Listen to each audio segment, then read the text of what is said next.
भोजपुरी गायक समर सिंह रउआ सबके प्रणाम करतानी। और एह साल के चैता कुछ नए अंदाज में बा, जवन की हमरे माटी के छू के जात बा। त आई सुनी,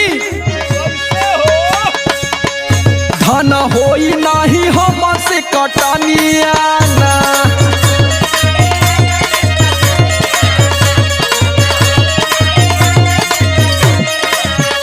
खोला वही बुझे ब्लाउज के बटनिया ना, खोला वही बुझे ब्लाउज के बटनिया ना, धन होई नाही